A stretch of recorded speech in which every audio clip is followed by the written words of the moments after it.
Today, our hearts are heavy with the news that Mark Fuhrman, the former LAPD detective whose name echoed through every courtroom, news channel, and living room in the world during the 1995 O.J. Simpson trial, has passed away at 75, leaving behind a legacy as polarizing as it was profound.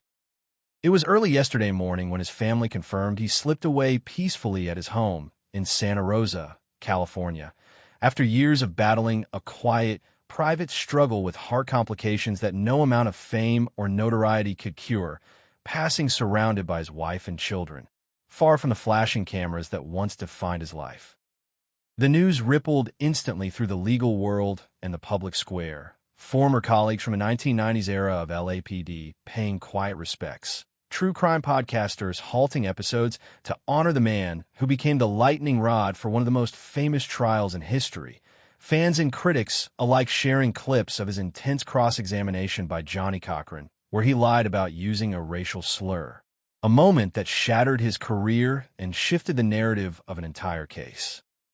Mark wasn't just a detective. He was the embodiment of a divided society, the cop who hunted killers with a ferocity that worked miracles on the streets of Los Angeles, but was ultimately undone by the weight of his own secrets, and his silence leaves a void in the annals of American criminal justice that can never be filled. Mark Fuhrman's journey was a roller coaster from rural honor to national infamy. Born in 1952 in rural Wisconsin, raised on a farm where he learned the value of hard work and discipline, joining the LAPD in 1978 with a badge that gleamed with promise and a burning desire to make the tough streets of South Central LA safer. Picture those early days. The gunman Fuhrman, the cop who recovered over 40 weapons in his first year, the one who chases suspects down alleyways, solves rapes, and breaks cases that others drop, earning a reputation as a relentless force who got results, even if his methods were sometimes too rough for the press. He was the hero in the eyes of many in the force, the guy who made the streets safer for the families he patrolled. But underneath that badge, a different story was brewing. A man who used the racial slurs he later denied. A man who hid his true nature behind a wall of silence until the Simpson trial tore it all down. The 1995 trial changed everything. The search for blood in the Bronco, the discovery at the crime scene, the infamous meat cleaver, and finally, the cross-examination where Fuhrman took the stand, swore under oath that he hadn't used the N-word in the past decade, only for Lance Ito to reveal tape recordings of him actually using it dozens of times.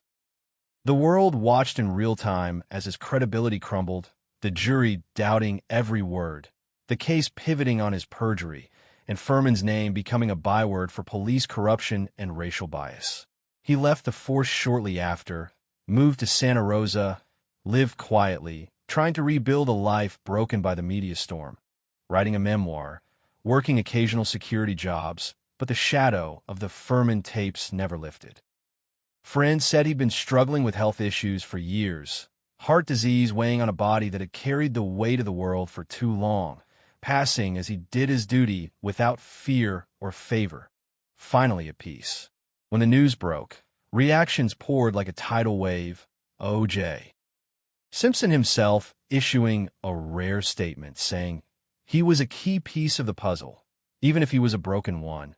Defense attorneys like Alan Dershowitz calling him a tragic figure of the system, while civil rights advocates remembered him as the symbol of unchecked power, and true crime fans sharing clips of his courtroom defiance with a mix of awe and sorrow. It's that deep, gut-wrenching ache, imagining a life where a hard-working cop becomes the face of a scandal, a man who tried to protect the city but couldn't protect himself from his past, knowing the detective whose badge once meant safety now serves as a cautionary tale for generations. The legal community has turned grief into reflection. Law schools revisiting the Fuhrman testimony in ethics classes, the LAPD quietly acknowledging the mixed legacy of that era, fans gathering on social media to share the moments that defined him, from the eye and one of them lying to the perjury that took him down. His family shared a final photo from his porch, Mark smiling with his dog, captioned, "He fought hard, but the battle was long."